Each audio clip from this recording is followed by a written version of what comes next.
I hear lots of chatter. I'm glad that lunch has revived us all.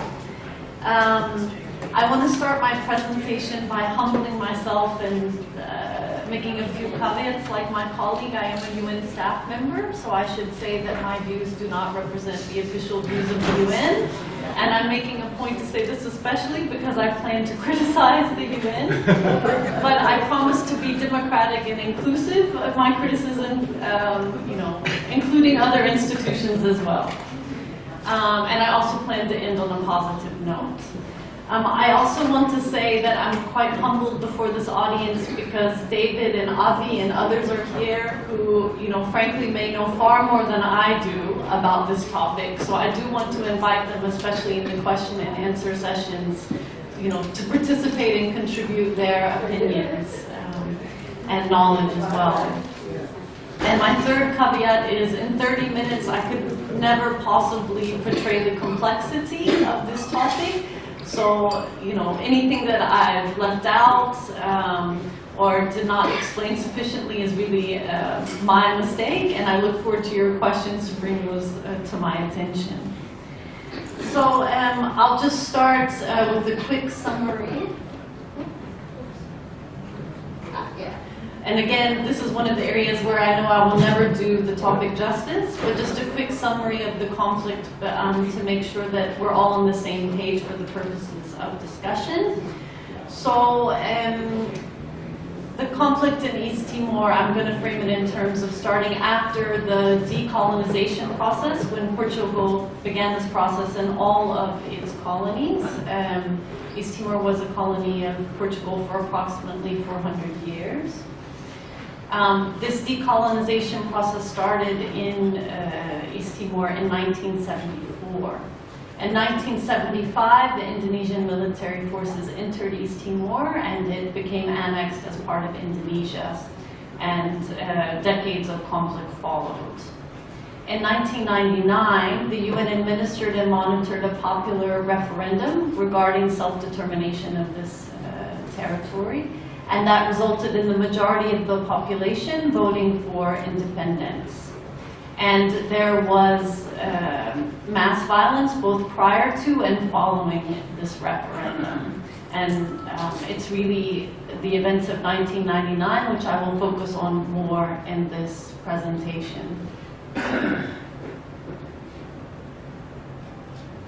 So all stages of the conflict, and I'm going to be a little controversial because I'm going to actually throw in 1974, even prior to the entry of Indonesia, when they were preparing for the decolonization process. But all stages of the conflict from 1974 until 1999 did include violence against women and men.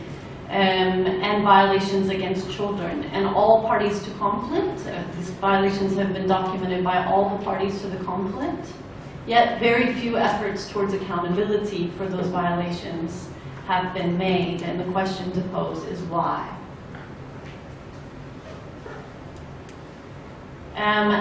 Now, I said very few efforts. Actually, there's been massive efforts at accountability generally. So it's quite a crowded slide, and I haven't even covered all of the accountability mechanisms that have been tried regarding these issues. So there was, in 1999, following the violations in 1999, there was a commission of inquiry by the Indonesian human rights body, KPP-HAM. There were national trials in Indonesia, the Jakarta ad hoc trials. There was a UN hybrid tribunal in East Timor called the Special Panels and the Serious Crimes Investigation Unit. There have been 2 other UN commissions of inquiry regarding East Timor. There have been 2 truth commissions, one national truth commission in East Timor, and the world's first and only bilateral truth commission between East Timor and Indonesia. Following all that, there was another UN serious crimes investigation team. It did not have the power to prosecute, only to help resolve some of the investigations that the initial special panels on serious crimes unit had started and had not finished. There have been proposed legislation on both missing persons as well as reparations. And I've left out, prior to 1999, there was a case before the International Court of Justice, and there was a People's Tribunal, a symbolic tribunal in Portugal, also prior to 1999. So the efforts of accountability have been broad, and it's employed both judicial and non-judicial mechanisms. Okay, so just quickly summarizing trials, the national trials of Jakarta Ad Hoc Human Rights Court did try some senior leaders, including Adam Damiri, who was commander in Indonesia at the time, and there were several convictions in the initial trials, but all the convictions were overturned on appeal, except for a conviction of a Timorese militia member, Eurico Gutierrez, who then was later released early. And in East Timor, the Special Panel Serious Crimes Unit had quite an impressive record in terms of the quantity of indictments, and there were 84 convictions out of 87 persons tried, and all of the persons convicted were Timorese. There was an indictment against General Wiranto, the Supreme Commander of the Indonesian military at the time, and others. And not only in that indictment, there were other Indonesian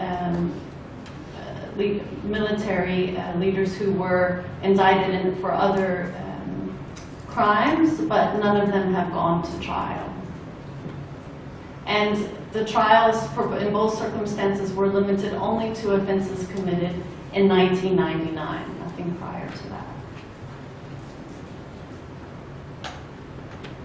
Regarding the truth and reconciliation mechanisms, there was the Commission on Reception, Truth and Reconciliation, the CABR, and their mandate did extend actually again from 1974, even prior to Indonesia's entry, up until 1999. So they had a much broader range to work with.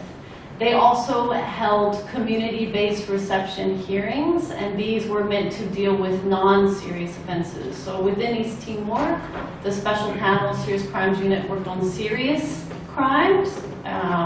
Murder, sexual violence was included, a range of different crimes, whereas the community-based reception hearings were supposed to deal with lootings, theft, and so they dealt with house burnings in some cases. So what they described as lesser offenses. And there was a mechanism so that the serious crimes could evaluate whether evidence given constituted a serious crime or a lesser crime. And these occurred at the community level. Some of you may be familiar with Gacaca courts in Rwanda. It's not the same, but it is a similar model where you're using, traditional court systems, locally based resolution dispute mechanisms, but also with some limited powers to give punishments. And in the community-based reception hearings, the main punishments given were community service and some fines, but fines in terms of local traditions, so it could be alcohol, it could be cows, things of this nature. The CABR did also conduct some reparation activities. They created memorials, they administered livelihood support programs and direct monetary assistance to approximately 200 people who were considered most vulnerable. And they also had a very modest psychosocial support program for people who participated in these community-based reception hearings. So I think Sierra Leone also had this where they would have someone accompanying a person who was giving testimony.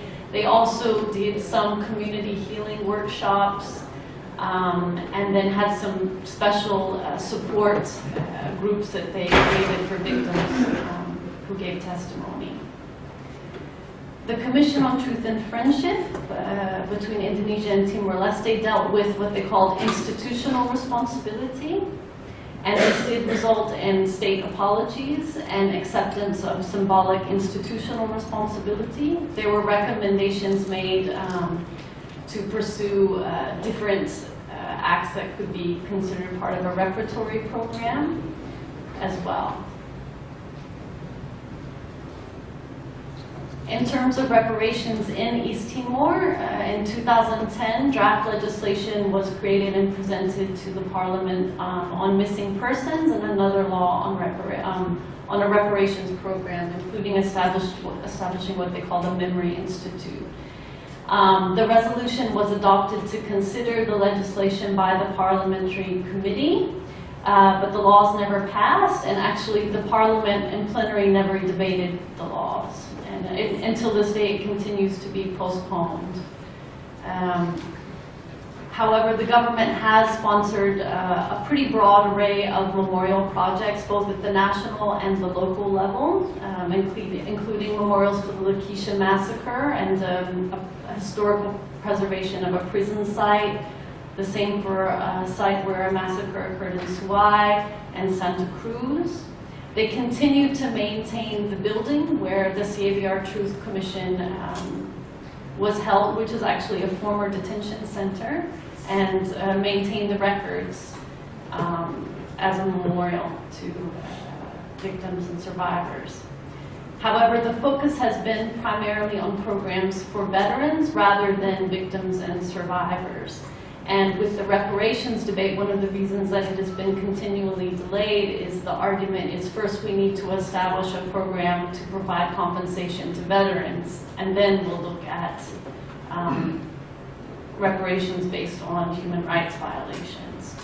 And one difficult issue is women are generally not considered combatants, although there is documentation that women were combatants or at least served, were at least present with the resistance movement there, and children have also not been recognized as combatants. So that means that they will not be included in the reparations program, at least, in the veterans assistance programs, at least as they've been administered so far.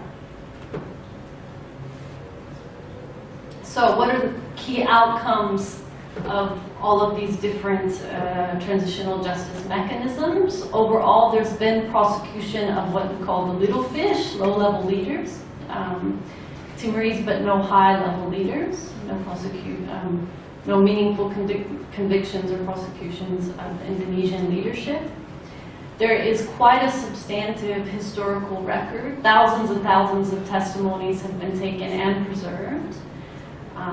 But even so, there are many criticisms that that process is not complete, particularly because the focus on 1999 of the trial processes and the Commission on Truth and Friendship. Although CAVR did document the pre-99 history, there have been criticisms that it was one-sided. It only represents the views of those who were in favor of independence and not in favor of autonomy. In fact, I was reading last night, Shanana Gusmao, the current Prime Minister, has now announced that he will be planning to step down. And what sparked that admission was a national debate over the pre-99 history within the resistance movement. And so the fact that you had this long truth-telling process, and yet there's still debate that can spark, such a strong political reaction, shows that that process is not complete. There's no individualized reparations framework, although there have been some reparatory measures. For example, some work between Indonesia and Timor-Leste on reuniting families and on missing persons. Some work on establishing a special economic zone and free movement across borders and trade areas. Overall, I would characterize this process as being a vast experimentation with justice mechanisms on every level. You had one of the first hybrid tribunals, which was experimental. The CAVR was experimental in the sense that it was combining this, community-based mechanism with a hybrid tribunal. And then you had, of course, the first bilateral truth commission. Prior to that, they tried people's tribunals. Really, I think they've tried pretty much every possible transitional justice mechanism. But yet there's still high criticism from people in East Timor themselves that these processes have not provided justice. And one woman that I had met on a number of occasions participated in 3 of the mechanisms, and still she, you know, describes her experience as justice la'iha, justice there isn't any. So it's quite interesting to me to ask, why do women in East Timor and people generally feel after all of this experience has there still been no justice? Specifically about accountability for violence against women, no charges were pursued in the Jakarta Ad Hoc Court. In East Timor, there were a handful of convictions, and I was trying to check last night. I'm not going to give numbers because I'm not sure if any new indictments have been filed in the domestic courts, but I'd say literally less than 10. But there were multiple testimonies given to KPP-HAM and CAVR. CAVR documented at least 200 cases of sexual violence. Some of the cases were quite prominent. You know, there's even an NGO by Shanana's wife that is named after a victim of sexual violence. So there was not, you cannot say that there was a lack of testimony or victims were silent and no one was willing to speak out. In fact, people did speak out, and there was a public hearing by women where women publicly testified to sexual violence, yet the trial processes did not really address this issue. Based on the Commission of Truth and Friendship report, the Indonesian government accepted institutional responsibility for acts of sexual violence as a crime against humanity. And there were also some specific recommendations made on providing more psychosocial support to female victims, and also for training for military, police, all security forces to prevent the commission of sexual violence in the future. There has been very limited outreach to women to explain the outcomes of their participation. So, for example, there was one conviction of rape as a crime against humanity by the court in East Timor, and the judgment was never communicated to the victim. Years later, an NGO went back and found the victim who testified, and she did not know that her perpetrator had been convicted. And also, although CAVR has done considerable outreach, not always in accessible formats. You know, written outreach materials may not always provide the information to women in rural areas who may not be literate. So there's been very little feedback given to women, and particularly to all people, but particularly to women, about what came from these trials and truth commissions. In terms of violence against children and accountability, CAVR did investigate violations against children by both sides of the conflict and did document cases, primarily regarding the use of children as messengers and aides carrying materials of the military on both sides, and also transfer of children from Timor-Leste to Indonesia. But, and there was a small hearing, an event regarding violations against children, and there is part in their final report on violations against children. But I want to underline that it was still very, very limited. I was looking last night, so they had over 2,000 testimonies, for example, about detention, killings, and 40% of those testimonies, ranging, it depends on the type of violation, but 40 to 50% of those testimonies, no one took information about the age of the victim. So this makes our ability to evaluate the real impact, on children very limited. And they also estimated that, and from the testimonies where they did have the age of the perpetrator, in 1975, the early 80s, and in 1999, CAVR estimated approximately 25% of the violations reported affected child victims. So that's quite high. Now, in and also I would say that post-CAVR did disseminate materials in comic book form for children, but those texts didn't really address the violations against children. They were more about what is the CAVR process, what is our national history, as opposed to how were children specifically affected. Now, in contrast to that, there was no investigation or prosecutions of systematic offenses against children by the Special Panels or Serious Crimes Unit. In fact, they did prosecute one child soldier for murder, and the original indictment was for crimes against humanity. Murder is crimes against humanity, and because the defendant had quite good representation, they insisted in it. They did at least drop the charge to murder. And I will provide that judgment because I think it's fascinating later. And I wanted to point out what's interesting to me about these was the prosecutor was international, and 2 of the judges were internationals. So this is the point where I'm critical of the UN, as I promised. And I don't know, perhaps it might be the only internationalized judicial process that did prosecute a child soldier. And I was checking last night, you know, there was no investigation because during the trial he states who recruited him. It was the head of police in his village. There was no investigation into how he was recruited, if he was forced to commit the murder, no investigation at all.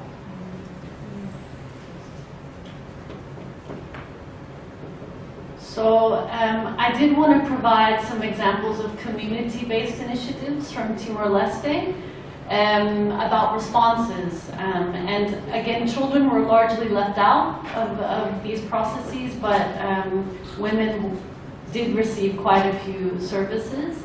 And I thought some of them are quite innovative. So Reparations, which is an NGO which Communitybased from Indonesia really helped start up. They created community-based focal points for monitoring and referral of cases of GBV. And it really did start in relation to the transitional justice process. It has continued since the trials have finished, which I think is great, and that moves us to the and beyond, because if you start a process on monitoring GBV, you know, when there is a transitional justice mechanism in play, that can continue after the UN or whatever the body is has moved on or completed. And that was quite successful, both in identifying victims and getting them to services. And they provided, for example, transport from areas as far as 2 hours away to bring the victims on a weekly basis to psychosocial counseling in the capital, because at that time there were none of those services in the rural areas. One of the most inspiring places I have had the honor to spend time at is a community-based women's resource center in the area of Suai, also run by Reparations, but it was supported at one time by what was then UNIFEM. And women who were the widows of survivors of killings in Suai were initially responsible for creating this resource center. It's very simple house, and they just put different human rights materials there, and they met once a week. It was just a place for women to gather. But then they decided amongst themselves, they created it and turned it into a safe house for victims of sexual violence. So although themselves were not victims of sexual violence, after learning more about human rights and engaging in human rights activities, they created on their own initiative a safe house for victims. And so now they support victims of gender-based violence. The CAVR created what were called women's healing seminars and held special hearings for women victims. And they did, as I mentioned earlier, hold hearings on children's rights issues, and they had a national essay and poster contest for children to contribute and express their views of their human rights. What are the key lessons on field-based documentation and investigation we can derive from this process? Well, without the initial investigations of KPPHAM, the Indonesian-based Inquiry and CAVR, the Truth Commission, there would have been no accountability for violence against women. In other words, it was not the trial processes that led the documentation investigation process. They did almost nothing. It really was dependent on civil society-based initiatives. And that you must get in and document these initiatives from the beginning, using local actors and as a strategic initiative. So one thing that's interesting, both KPP-HUM and CAVR prioritized documenting violations against women from the very beginning. And CAVR had it as part of their mandate. Interestingly enough, they did not have documenting children's violations against children in their mandate, which might explain one of the reasons why they were not able to collect data in a consistent way. So it's very important that from the very beginning of a conflict, there's documentation mechanisms, and that it's part of the mandates and part of a strategy of any transitional justice mechanism. What were the challenges that they faced? And I could say they, meaning really all of the different transitional justice mechanisms. First, there was just a lack of awareness about protection issues generally, and I think that's the case of all of the mechanisms, but I think in this case we could say the trial processes in particular. There was no prioritization and a pure lack of resources. You know, when I worked at Serious Crimes Unit, the victim support unit, first of all, was a part-time position, half day, and really it was like a closet was the victim support unit. There was no car to transport victims. There was really a lack of resources allotted to this issue. And with CAVR, for example, they did have a victim support unit, but most of the staff went through a 2-week training in order to become a member of this support unit. So the quality of support that you could provide victims was very limited, and the resources weren't there. Lack of healthcare options for victims. People did the best that they could, but there was not a referral mechanism in place for victims to ensure that they would get the health care that they needed. There was a lack of awareness raising in communities about what are human rights of women, what are the human rights of children, and why that was important. And there was clearly a lack of prosecutorial preparedness on sexual violence as an international crime, because the evidence was there. Both from the truth commissions, but actually investigators collected all the evidence that was needed to prosecute, and they simply either sometimes didn't understand the evidence. For example, one prosecutor said, oh, we're not going to pursue this case. The woman wasn't raped because she was a prostitute, and the girl was a minor. So there was truly a lack of prosecutorial awareness about what constitutes a crime as sexual violence and what constitutes crimes against children. And with the CAVR as well, there were cases that went through that community-based mechanism that should not have. For example, one case was resistance leaders would require women to show their breasts to move in and out of a territory they controlled. And the community-based mechanism decided that was not a serious crime because it wasn't rape. So this gets back to our session yesterday, that sexual violence encompasses other acts besides just rape.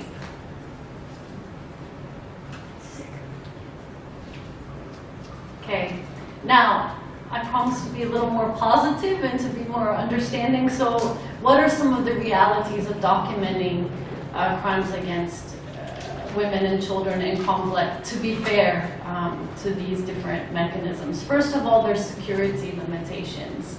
As much as we may want to document violations, simply you may not be able to access the area. And it could be a matter of physical access. You don't have permission from the party to conflict to be there.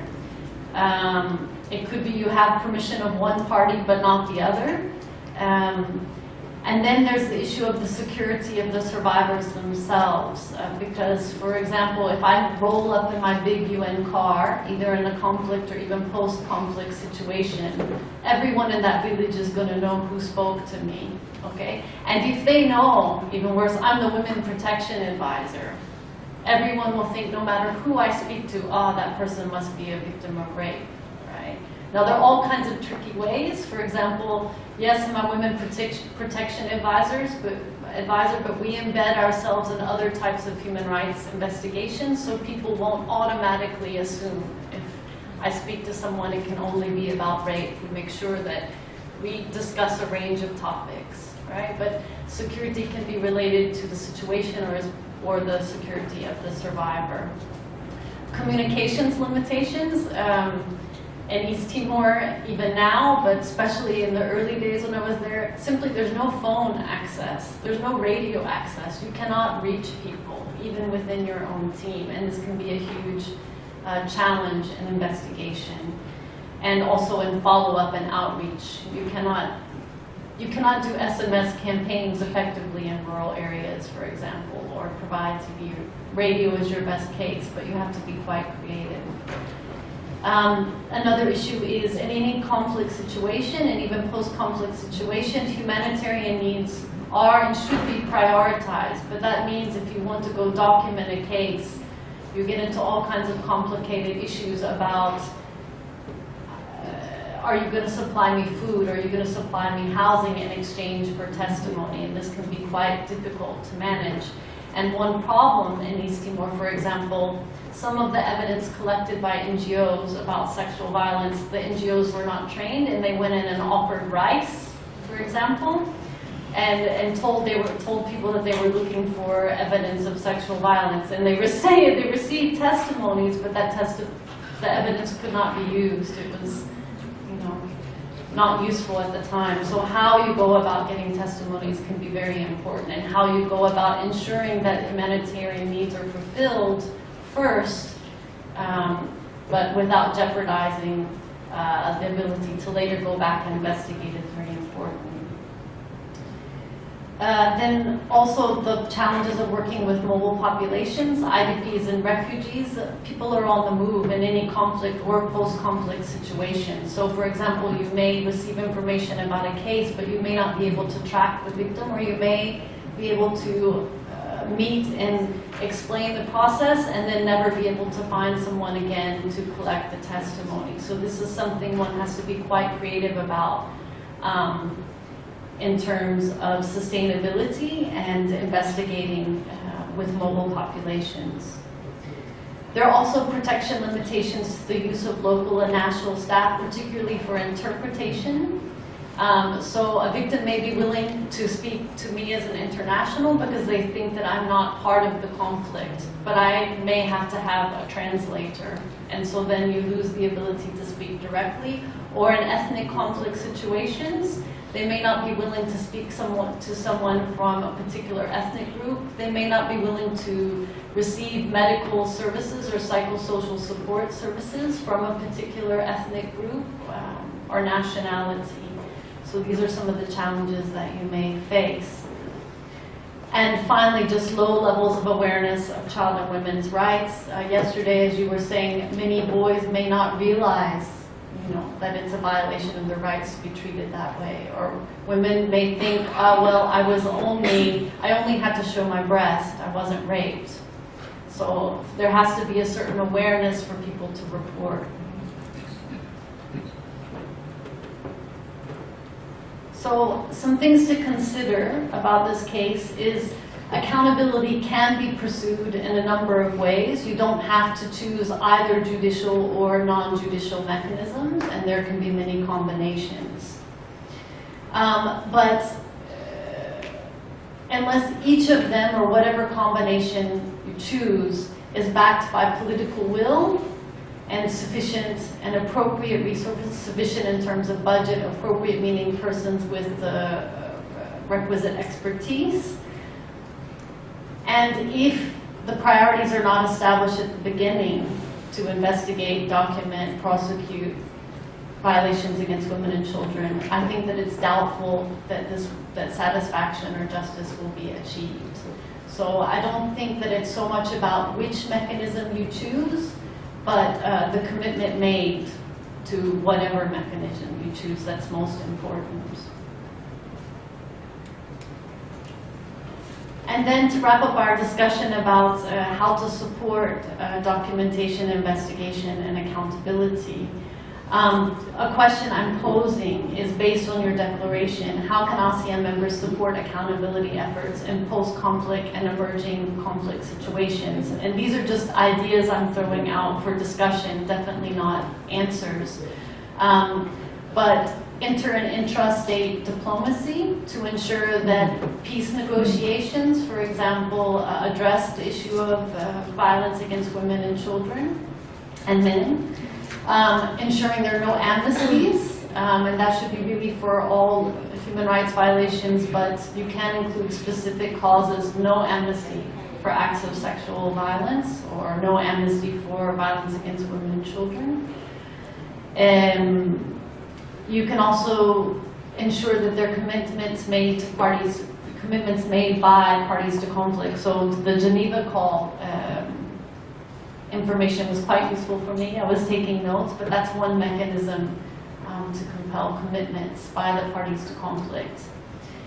Another idea I'm throwing out is to ensure that whatever mechanism you choose, it could be a commission of inquiry, it could be some other type of investigative body, but to make sure that GBV and crimes against children are in the mandate, because I think what East Timor shows is if it's not explicit, it will not happen, or it will not happen in a way that provides sufficient quality to the process. And it's not enough to have the language, but you also need the resources to back it up. So budget needs to be provided for these areas. And finally, that training on documentation and investigation of these types of violations is very important. And again, you don't have to wait till the conflict happens. This should be happening now, and at all different levels: police, military, service providers, NGOs. And I think that really will make a difference in providing accountability for violations against women, children, and men. Thank you.